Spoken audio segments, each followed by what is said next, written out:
stumbled upon you this last January, and I thank God I did. You wrote an article this last July 29th. I will never forget it. And there was an excerpt in the article that alarmed me, and not much surprises me anymore, regarding the swine flu and the military, implementing the military to help out. And in the article, I know you don't reveal your sources, but I'd like you to elaborate about the metal shackles they're going to put on the wrists with the computer chip. And maybe, Catherine Albrecht, you can add to that comment. Unfortunately, I believe one among several plans to ensure that the government's edict of mandated vaccinations, and by the way, the state of Oklahoma last week passed through its House just such a law for the state of Oklahoma and its residents that everyone will be vaccinated in the state of Oklahoma.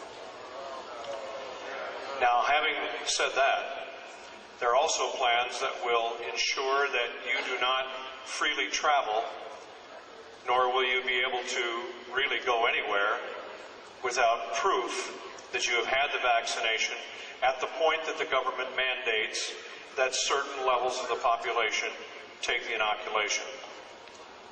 When that happens, I have been told by state troopers across the country that there are plans ready to be implemented that would include roadblocks and choke points, as we call them, major interstate junctions around major cities and so forth, where the greatest number of people can be held until they are either prove their vaccination by papers, or in the case of a medical specialist in Milwaukee, Wisconsin, who told me that they had observed a semi-tractor trailer being unloaded at the hospital loading dock, pallets and pallets, scores of cases of metal bracelets that once put on would slip into a place and be either pegged in there with some kind of device to hold it in place, but the band was meant to be permanent.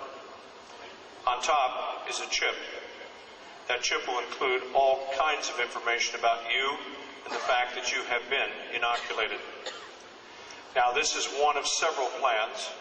It has not yet seen the light of day, but it is there. It's in readiness. You choose the poison. It's either slow homicide or slow suicide. They're either going to kill you with the injection, or if you go up and say, sure, I just want to be able to go wherever I want to go, and you take it, to me, that's virtual suicide. Just slow motion suicide. So we've all talked about not getting the vaccination, that's clear, but you may not have a choice. I am told that the plans include buses that will be standing by for people at roadblocks that refuse to take the inoculation. The people will then be escorted to the buses and taken, as I was told in the state I was in at that time when I was speaking to the troopers, you're going to get a free ride to a nice warm bunk at Fort Riley.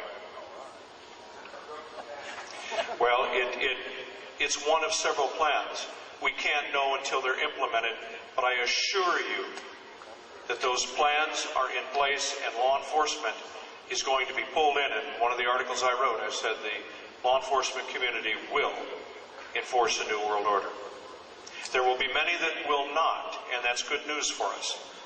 But I believe it's still a majority that will be standing in line saying, get your shot or get on the bus.